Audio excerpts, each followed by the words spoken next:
non-detected, that means you cannot easily contaminate anybody. Okay. So if you are not taking the drugs, what can likely happen to you as an individual? Always sick, weight loss, fatigue, and you easily contaminate others. Okay. Then now, I want you to take me through this process. When a lady is pregnant and carrying the virus, what are the chances for the child? When a positive mother is pregnant and you are not taking your drugs, you are 100% on high risk to infect that child. But when you are pregnant and you start your antenatal immediately, that's first month, your child will be possible 100% come out negative. You cannot be taking your drugs when you are pregnant and your child will come out positive unless it's negligent to doing birth. What are some of those negligence that you are talking about? Like when the passage, when the child wants to come out, the passage is too small, or the child drinks water, or they say when the child is coming out, but that type of cases is rare. It's not common. It's only when the mother is positive and is not taking her drugs, that is when the child will be infected from the womb. Okay, when should the mother of the child go for antenatal?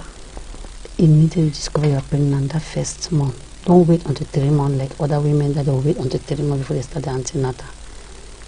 In your case, you have to start it that same month for you to be safe and your child. Okay, in what scenario does the child, in what scenario when the mother gives birth and the child is a carrier of that virus, what happens? Is the midwife to be blamed or is it the mother? The midwife should not be blamed here. It's the mother for carelessness, because first of all, you know you're a carrier and you have to do all what it takes. Like when a normal woman is pregnant, they will tell you, listen to instruction before, especially when you are in labor. No matter the pains, you have to listen to the instruction of the midwife. So when you are positive now and you are pregnant, you have to listen to your care, to your head care. Okay. Yeah, okay. Yes. From then now, they will start telling you, do this and do that, follow this and follow that. From there, as you are taking your drugs daily and your result come out non-detected, you are good to go. What about the child? The child will be... What chances does the child stand? Is it possible 100% free. Him or she to have the virus? The child is 100% free if the mother is on antiviral drugs. In case the mother was not on antiretroviral drugs, what will happen if the child now carries the virus? At times, what process will he go through? The child will come out blind or sickly, and the child will not stay for long. The child will pass away. But this can be prevented. But is there any medications like that could prevent that to happen, like the blindness and everything, curb the situation and everything? When the child is in the immune system, the child is very, first of all, weak. How can you prevent? When the child immune system is weak, that's why they call these pregnant women and babies vulnerable, because their immune systems are weak. When the child is still in a mother womb, that child is vulnerable. That child immune system is weak. The child feed from what the mother is eating. The child feed from the mother. So the mother have to eat healthy and drink and take her drugs for the child to be strong and healthy too. So from then, when the child is feeding from the mother have to select the type of thing he's eating and the time conscious to take her drugs. There's a time for you to take your drugs, so that during birth, your child will be fine and free from HIV. Okay, now I want you to paint me a picture of someone who is a carrier of the virus, on the process you have gone through in order to make sure that the person accepts his or her status. Okay, there is this woman who come across in the treatment center. That woman was sick. She's married and the husband was a carrier and the woman was not aware of it. So, and the woman was really faithful to the husband. But the husband was afraid to tell that woman, that lady. When the lady later discovered that she is positive, she was crying continuously until we intervened. From there, we started counseling that woman. I made the woman to understand that HIV is just a virus, not a disease. It's not a killer disease. There are diseases out there that kill more than HIV. HIV is just like any other sickness. So from then, I started counseling that woman, and the woman later accepts her faith, accept her status, and start taking her drugs. Today she is fine. In instances where the person refuses to accept her state, what do you people do? We give sometimes, because it's not a day job. Because before they diagnose you, you will cry. After a short while, you will discover that without that antiviral drugs, you either choose life or death. You will die. There's nothing we can do. But there's no cure for now. The only thing that is just the antiviral drugs for preventing. That's prevention method. Is the antiviral drugs to suppress that virus. Okay. Now, I only want you to paint me a picture of a pregnant woman that came and you were like trying to take her through the process for her to accept her status. Yeah, there are women that come to the hospital when they are pregnant. They don't even know that they are positive. We diagnose some during their first antenatal. That's when they discover that they are pregnant. You are pregnant and you are a carrier. So that is a lot of work. So what are the different stages of the counseling? Like, do you call her spouse to come? You don't just call your spouse immediately. Okay. Because there are some conditions where one partner can be taking that drugs for more than 10 years, the other partner is not knowing. That is when you see the woman is unsuppressed, because there's nobody to support. If you have support from is it right for you to, like, let me say I'm married, is it right for me to keep it away from my partner? It's not good. It's not right for you to keep it for your partner. That is what they say, index testing. That's where index testing come in. Okay. When you are positive, they will ask you, how many partners do you have? If you're having one partner, they will call for that partner for testing. At times, if you keep denying or refuse that they should not call that partner, but we have been trained for that. We'll collect the number, we'll call the person, or we'll come to that area for test, or just say, somebody gave us a number, we'll say, let me call you, or in one meeting, maybe in the meeting. What if the person is hostile? Like, how do you try to calm the person down to ensure that? No, we cannot just tell the person that this your wife gave us a number, or this your girlfriend gave us a number, or no. There's a way now. We cannot just come on air like this. So and how do you do that? Can you just take us through the process? Okay, for example, a lady is pregnant and the husband is, I don't know if the husband is negative or positive. So after after diagnosing you, from there we'll ask you, you'll be the one to tell us, you will not lie to us now, whether you have one partner or two. From there we'll ask you if you wish to tell your partner. If you are afraid, for example, me, I'm still a junior counselor. We have senior counselor that where it's more than also run to them. We say, ma and pa, this is what is happening with me in the fee. So they say, okay, leave it from here. You go back, and they will take it from that place. Okay. Yeah. There in the hospital, how do you people ensure the secrets of those with the virus are safe? Before signing that contract or signing your contract or your letter of whatever, confidentiality first. Confidentiality. Because I know some I have sisters, I have brothers, I have cousins that they are there taking that drugs. My sister is getting married to one man, and that man is positive. I cannot tell my sister that don't go and marry that person. That's a breach of confidentiality. So, but what are the possibilities of you getting intimate with your partner and your partner is taking the drugs? Is there a higher possibility of you getting contaminated with the virus? That's that support. There's no stigma. When stigmatization came in, when stigma comes in, the other person will be ashamed, afraid to take his or her drugs. If your partner is with you, supporting you, reminding you that there is time, maybe you are the one who go and collect that drugs and the cup of water that take, you will not be unsuppressed or you will not be stigmatized. So now, what is the current state of HIV/AIDS in Cameroon, and what are the challenges in combating the epidemic? The current state now, we have That's 47,056 persons be contaminated now in Cameroon, and Cameroon is trying to combat making the virus to be stable and not to more people to be contaminated. So they are working in collaboration with NGOs. Yeah, so that they can sanitize people, how to stay safe, use of condom, and prevent more of. In relation to the statistics, who are those, in case of male or female, who are those who have the virus? The majority. Majority is women. Why women? I heard about that when the regional coordinator for HIV/AIDS in the Southwest region said majority of those who carry the virus are women, and I was surprised, and I was like, why women? Why are women vulnerable? First of all, women are mainly more than men. That is the first case. Then, secondly, women are attracted to men more than men. Yeah, a woman can have 2 or 3 partners, while a man can stick to one partner. But HIV/AIDS, like you said, is transmitted through sexual intercourse and blood using the blade, through sharp objects.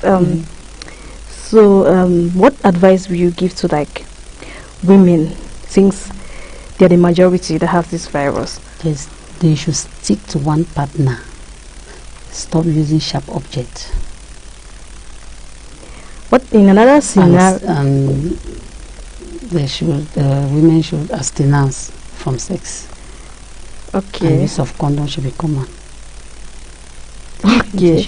Condom. But some people have that that argument that condom is not so sure. Condom is 99, not 100%. The prevention is better than cure. Okay.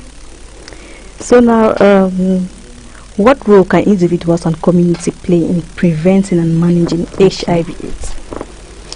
Individuals should reduce stigma and promote acceptance, while community should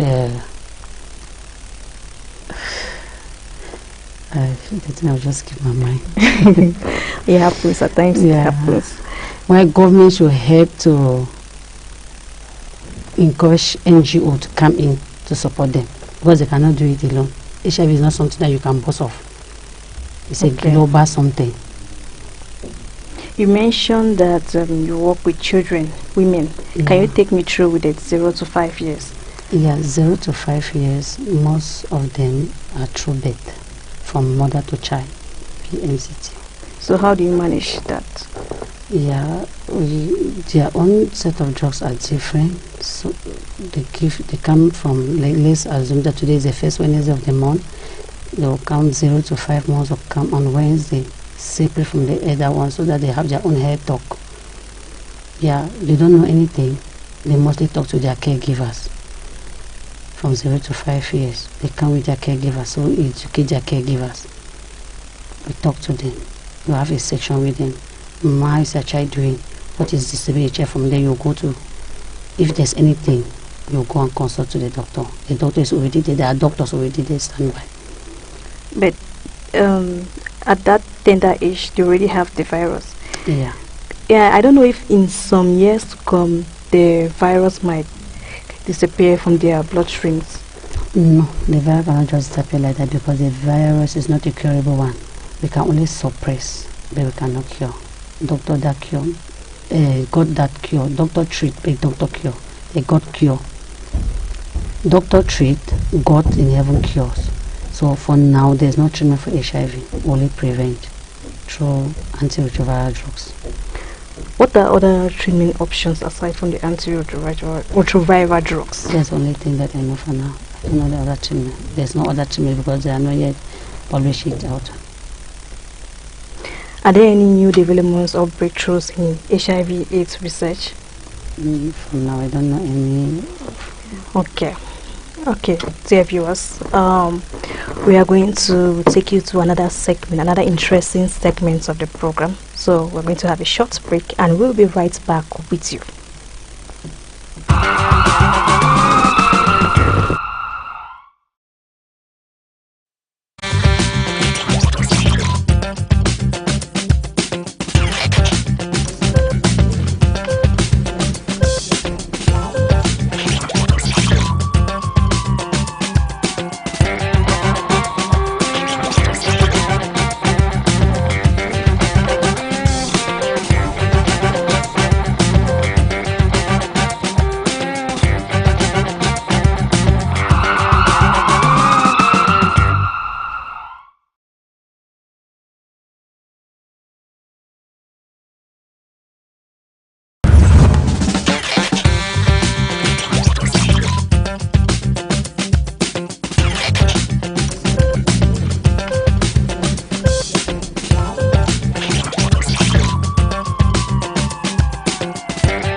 Hello and welcome back, dear viewers. Welcome to another segment of the program.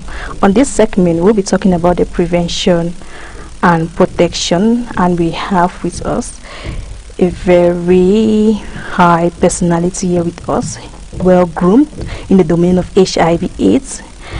Hello, sir, and welcome. Thank you very much. I'm very honored to be here today to talk about HIV, which is a virus that takes the world for a very long time, and we are fighting it, and we will fight it. Okay, can you just do a brief introduction? Alright, my name is Anyere Desmond. I work with Family War International Farewell. We have been in the field for close to 10 years now. Southwest, Northwest, the littoral, particularly with HIV, malaria, tuberculosis under our health domain. Okay. Now I want you to take me through the process, highlight the importance of testing and counseling. HIV is a very, I'll use this word, it's a crazy disease, which when tested can help you a lot, especially early testing. How can you do it?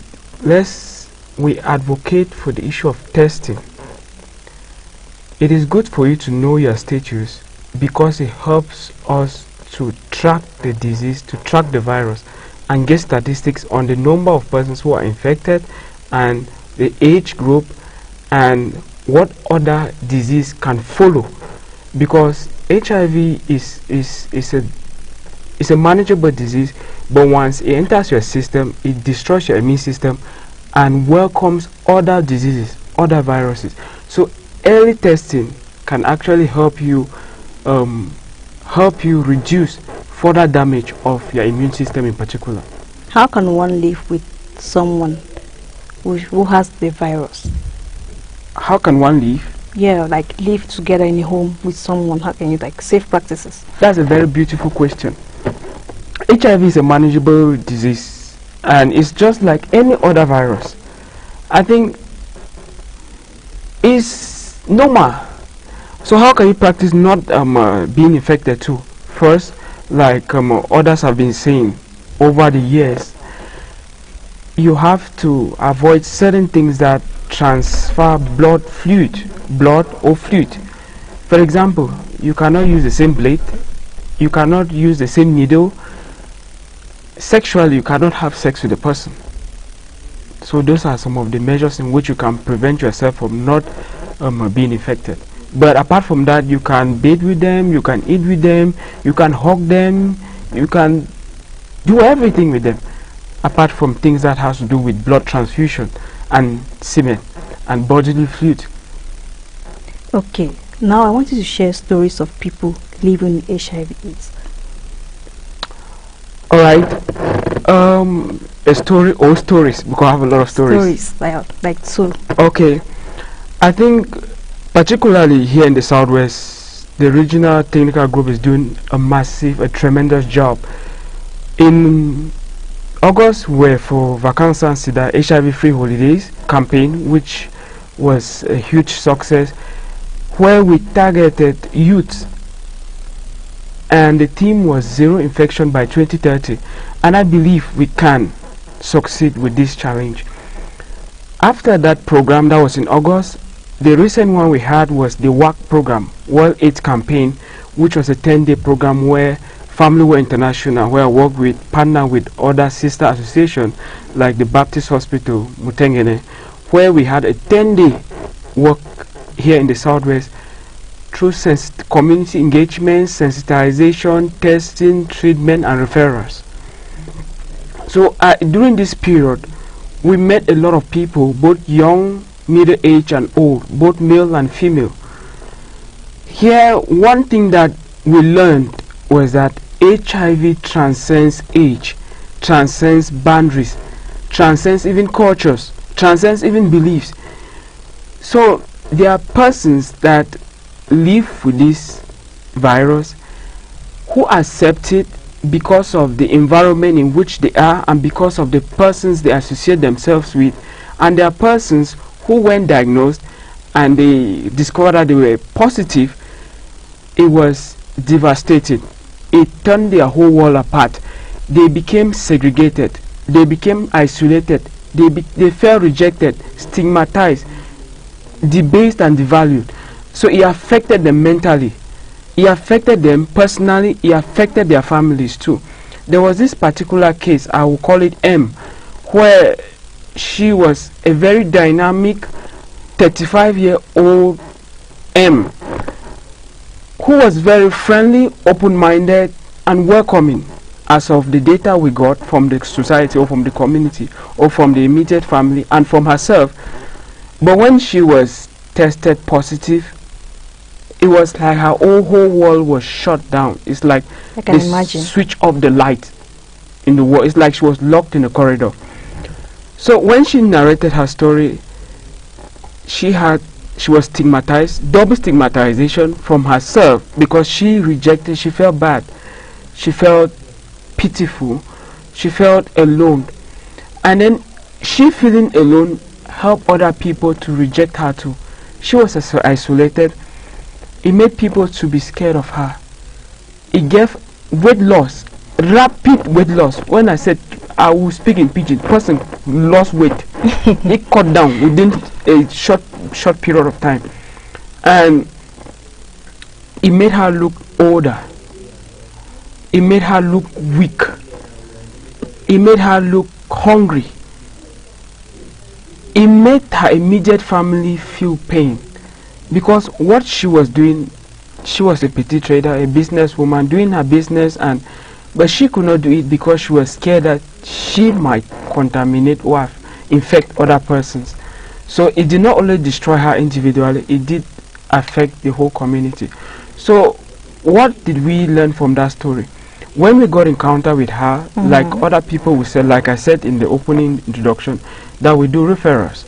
We have counselors, we have testers, but there are levels of treatment where we can refer to a better or more structured body to handle her. And when we referred, I think from the feedback we got, she's gradually coming back to herself and gradually coming back to the society, and that was a plus for us. Oh, that's good for you people.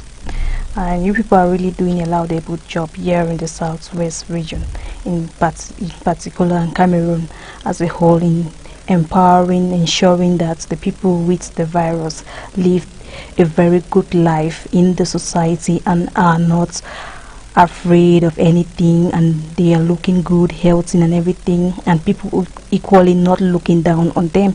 So what are some of those common misconceptions about HIV/AIDS that you would like to address? One of them, firstly, HIV is not witchcraft. It's not. People have that belief that my uncle in the village has like sent me HIV/AIDS through the dream. Anyway, go on. Yes, really, that is what we face in the community.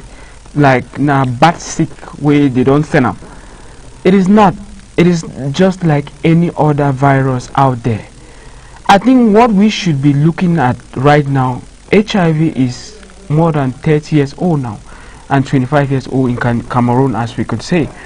And we are fighting it day in, day out. One thing we have learned is that it is like any other virus. When tested early testing can make you combat the virus. It's manageable. Alright, it's not a taboo. That's another thing. HIV is not a taboo. HIV is not it's not the dead end. It's not the end of. It is not even close to being one. There are persons who live healthier with HIV than probably most people who don't, especially when you are on your antiretroviral drugs. Once you early detect the virus, you take your medication, I tell you for sure, for certain, you will live a normal life like any other person. And you will be okay. You will do your normal things like any other person. And one thing I must affirm is that once you get tested and you follow your treatment, there are laws that protect people living with HIV. Cameroon is doing a tremendous job in this level concerning HIV. So this is one thing I must say, that the government deserves some credit on this. What about a scenario where one partner is tested positive but the other is negative, but they have been living together for a long period of time? How does that happen? That's a very common thing. It's very common, it's very relatable, and it's very manageable.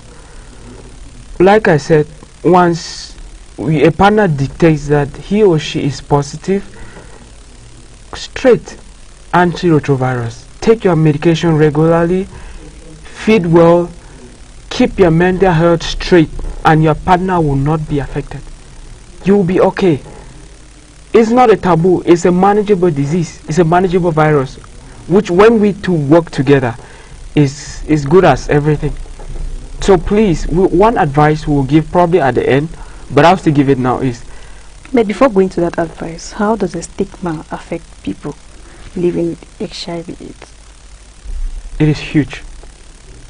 You have talked with them and you've been with them. What are some of the issues they point out to you? Like how they are being treated in the society in case, because I know it's something that is not disclosed. Being stigmatized, being ostracized, it devalues, debase and degrades the person's beliefs or the person's life. It affects the mental health of the person. But what do you do to ensure that it does not affect your mental health? What do you tell them? What's the counseling? What counseling process do you will carry out? Okay. Firstly, we do what advocacy and community engagement and sensitization. Once we go to the field, first of all, we tell them about the virus, and then we tell them how the virus is manageable. We tell them how we can relate with persons with HIV. I think that is a new discovery. Probably at first they were tackling just the prevention. Yeah. Now they're actually tackling the prevention and also tackling to combat stigma. Okay. Yes. So now, I equally want you to like talk about where can they get treatment here in the Southwest region? Where can they go in order to get treatment? Like other panelists have said, and many other persons are saying every day. I think on the first we just celebrated World AIDS Day. It was at Bongo Square here in Buea, and you saw the atmosphere was not only from the regional delegation of public health. We had sister partners, we had NGOs, civil societies, organizations, and other bodies that come together to tackle this disease. So where can they get their treatment or counseling or get more sensitization? Firstly, go to any district hospital or health center. Visit NGOs. Presently, this month, there are canopies placed in almost every junction, in every division or subdivision or even region. Once you see any canopy, go there. There is no harm in asking, because this fight against HIV doesn't only concern the government. RTG is doing a tremendous job. Like where we work, Family War International is partnering with a lot of persons. On Tuesday last week, we were in Tico, in Street 6, where we did testing and free medical checkup and counseling and referrals. So you can go to any district hospital, wherever you see any NGO that works with HIV, go to them, and even if they are not giving you the medication, they will refer you to where you can get the medication. Okay. Yes. That you people are doing a very good job here in the Southwest region. And the church, I think, if the church, the mosque, anywhere, because when they have meetings, probably where we attend meetings at the regional delegation, because I think that is where most of the information we get comes from, they invite everybody, the church, traditional rulers, civil society organization. So most of these stakeholders are quite aware. So if you find yourself in a situation where you doubt your status, you can rush to any church, any imam, any NGO or any hospital, and they can direct you. If they can't do it, they will direct you on where to get proper and first-hand information about HIV. Okay, now I want you to give me, like, convey a message to the people living with HIV and those who are at risk of infection. But first, who are those at risk of infection? At risk of infection, caregivers. I think caregivers are doing a tremendous job. Thank you so much for the work you do. Health personnel, you are the front line. Thank you so much for the work you do. NGO workers, civil societies, thank you so much for the work you do. And even people at the TV station, thank you for the work you do here. You're welcome. For sensitizing the public. The persons at risk, make sure you do your tests regularly. There's no harm in doing your tests often. There is this I don't know, this statement that you can know your status only after 3 months. I don't know how that applies. When they say you can know your status after 3 months, it's a good narrative, but we do it often, and 3 months is the standard period where the virus must have grown and is detectable, because there are certain levels where you can actually have the virus, but we cannot easily detect it. But 3 months is a period where it should be detectable, especially in women, especially through vagina or anal. When we say women are most of the highest carrier, is because for example, the vagina is, because we also go out and we sensitize people about the use of condom, male and female in particular. What we emphasize now on is the female condom, because probably a lot of people have heard of it, probably seen it, and they have never used it. Some have never seen it. So we go, we demonstrate, and we tell them the advantages of it. So when you have unprotected sex, it can easily fertilize, it can easily grow in a woman, because the vagina is always moist. It's like a safe haven for it. So that's why we encourage frequent tests for women, children, no matter the age. Like I said, HIV transcends age. It goes, you can be a couple of months old, you can be 100 years old, and yet you're infected. Okay. Any last words to our viewers? Let's practice safe sex. let's test, do frequent testing. Let's get tested and let's prevent it. By 2030, we are advocating for zero new infection. Let me share with you the statistics of the 10 days campaign we had with World AIDS campaign with them in the Southwest. We went to 10 communities. We had a total of 2,214 tested. We did HIV, malaria, and tuberculosis, and other diseases that are mostly accompanied HIV. And we had 2,107 cases for HIV tested. We had 907 for male, about 1,338 for females, and then we had about 89 tested positive, 70 old cases, and 19 new cases. This is a job that we must praise the regional delegation for public health, RTG in particular. It's a yearly routine. Next year we are going again. Okay. And it keeps reducing. I think they are doing a tremendous job. And the aim of this is to reduce zero new cases by 2030. And I think we can do this. And one of the ways we are doing it is community advocacy, community engagement, community sensitization at all levels. And this is exactly why we are here today too. So thank you, Royal TV, for this opportunity. I think a lot of people will get this, and probably by not 2030, maybe 2026, there should be zero cases of HIV in our community. So dear viewers, that's it for today. Don't forget to get tested and take control of your health. See you again in another edition of Health Watch with me, Sharon Sita. I love you. Goodbye.